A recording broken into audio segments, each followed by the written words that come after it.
আসসালামু আলাইকুম রহমতুল্লাহি ওয়া বারাকাতুহু। তো গতদিন ভিডিও দিতে পারি নাই, আপলোড দিতে পারি নাই, কিন্তু একটা চেষ্টা করবো ইনশাল্লাহ। এই দেখেন, এখন বাজে প্রায় 3টা বাজে না 2:30। এই টাইমে ছিল ঘাস বোনার জন্যে। এই জমিতে রসুন ছিল, তো রসুন উঠে ঘাস বুনবো ভাবছি বোনা। আর 2 দিন আগে বুনতে চাইছিলাম, কিন্তু পেঁয়াজ ওঠানোর কারণে ঘাস বুনতে পারি নাই। তো ঘাস আর এইটুকু আছে, বোনা ঘাস নদীকে কাটছি। তো দেখেন 30 গুলি, এই যে বীজ হলো স্পাহানি, মাশাআল্লাহ এটাই ভালো ফলন হচ্ছে। এই যে স্পাহানি, এই যে বীজের কোয়ালিটি দেখেন, তো মাশাআল্লাহ ভালোই ফলন আছে, মানে এটা 2বার কাটা যায়। এই যে দেখেন, এটা হলো ফুল হয়েছে, এই যে ফুল এটা, মানে ফুল থেকেই মানে ওই বীজটা হয়, মানে ফুলটা পুখতে পেকে দেবে, পাকার পরে ওটা হলো এখানে দানা হয়, যেরকম হলো সরিষা, গম বা ধান, এরকম সীসা নেয়, যেরকম আছে সীসা, এই সীসার ভিতরে আছে হলো বীজ। মাশাআল্লাহ দেখেন এগুলো কাটছি,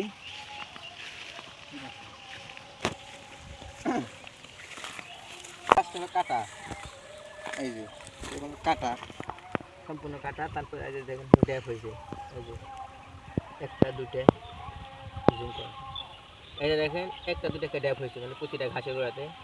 আর একটা কারণ ঘাস হলে পড়ে গেছিলো, পড়ে যাওয়ার কারণে অনেক মিস হয়েছে, যেরকম এটা মিস হয়েছে, যেগুলো মাটির সাথে পড়ে গেছিলো এটা গোড়া নষ্ট হয়ে গেছে, সেটা মিস হয়েছে। তাছাড়া বাদ বাকি এগুলো মাশাআল্লাহ খুব ভালো হয়েছে। তো দেখি ঘাস বুনে এগুলো তো সার দিয়ে সিঁচে দিব, ফলন কীভাবে আসে, মানে এটা 2বার কাটা দেবে। তোমার তো বলতে মাশাআল্লাহ ভালোই ফলন, 2বার পরিপূর্ণ ফলন দিবে, মানে ঘাস দিবে, মানে পরিপূর্ণ ফলন পাবো। এখন দেখা যাক কী হয়, তো আশা করা যাচ্ছে হবে, কারণ দেখেন ম্যাক্সিমাম ঘাসই হলো 1.5 হয়েছে বা স্যুপ হয়েছে। দেখেন এই যে 1টা 2টা, এর মধ্যে এটার 1টা 2টা, এই যে এটারও 2টা। গত খেয়াল হলো ফোনের প্রবলেম থাকার কারণে, মানে কিছু থাকার কারণে ভিডিও করতেও পারে না বা আপলোডও দিতে পারে না, এখানে দুঃখিত।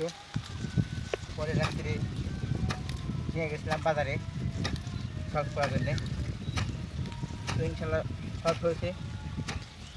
দেখেন কী পরিমাণ ঘাস। একটা বিষয়, এই ঘাসটা আমি হলো খুঁজলাম গরুকে খিলাবো বলে, ওই সময়টা সময় দেখেছেন যে কী পরিমাণ ঘাস ছিল।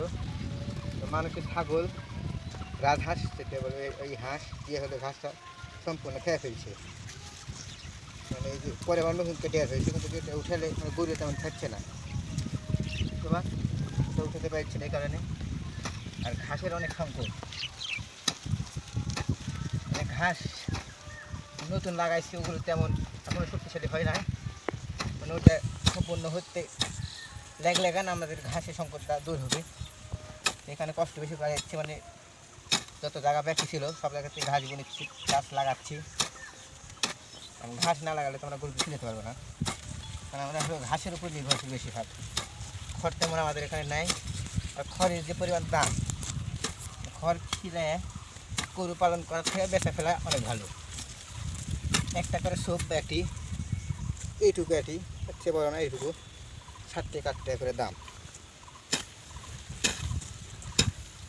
এত পরিমাণ খড়ের দাম।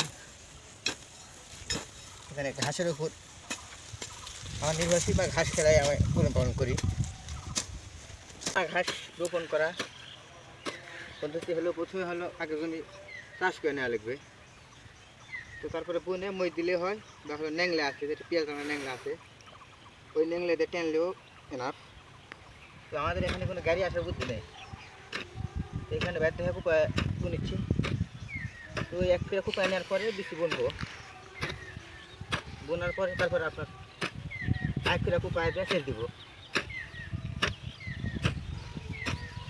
শীতের ভিতরে বোনার নিয়ম হলো, প্রথমে হলো বৃষ্টি হলো আপনার ঘন্টা খানিক বা 2 ঘন্টা ভিজায় রাখবেন, তারও কম রাখলেও হবে, 1 ঘন্টা রাখলেও হবে।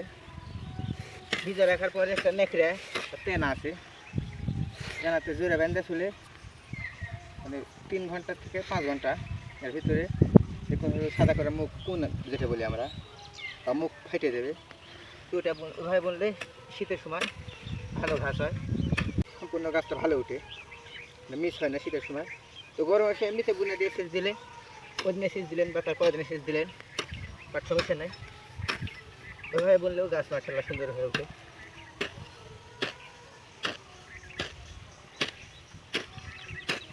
এটা কূপ আনার পরে এই বীজটা বনবো, ছিটিয়ে দিব, বীজ ছিটানোর পরে আবার কূপ দিব। যেহেতু আমাদের গাড়ি নেই, হাল বা কোনো প্রসেস নেই, এখানে কূপ আনা নিচ্ছি। আর কূপ পাড়াফাড়ি করছি কারণ হলো যেই দুদিন পরে বুনবো সেই দুদিন লেট হয়ে যাবে, পিছিয়ে পড়বো, তাড়াতাড়ি বোনার জন্য। আর এটাও সকালে একসাথে শেষ করবো, রাজঘাট এটা ওই কাজ করছি আজকে দুপুর টাইমে। আর আমাদের কাজ তো করাই লাগবে। হ্যাঁ, একটা বিষয়, কৃষকের কোনো পণ্য যদি দাম একটু বেশি হয় তাহলে কত খবর খোঁজ বা কত কী বলে শেষ করা, মানে এতগুলো মিডিয়া বা মিডিয়া সব কিছু আসে বক্তব্য টক্তব্য। যদি দাম একটু কম হয় তাহলে কেউ তাকায় দেখে না।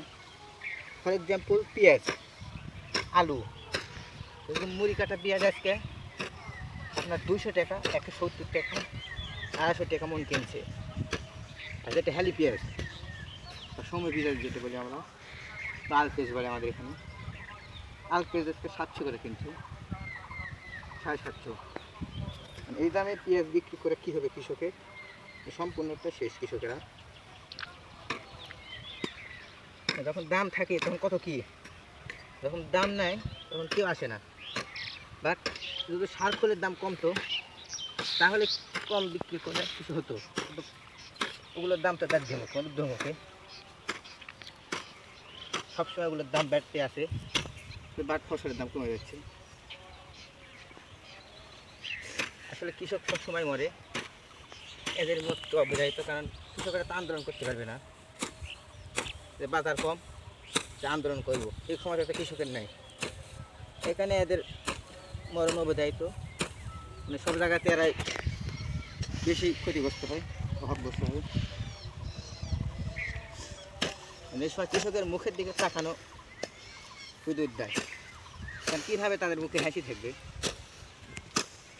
যদি পণ্যেরই দাম না ঠিক থাকে, একটু কম হয়, তাহলে তারা চলবে কীভাবে?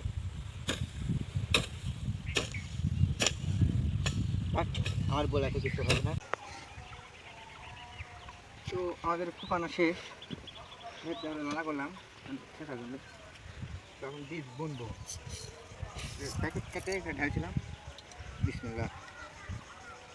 তো বোনা শেষ, তখন একবার কুপায় দেবো, আর না কুপায় দিলে বিচি তাহলে দেখুন কুকড়ে আসে, এই যে বিচিটা কুকড়ে থাকবে। আর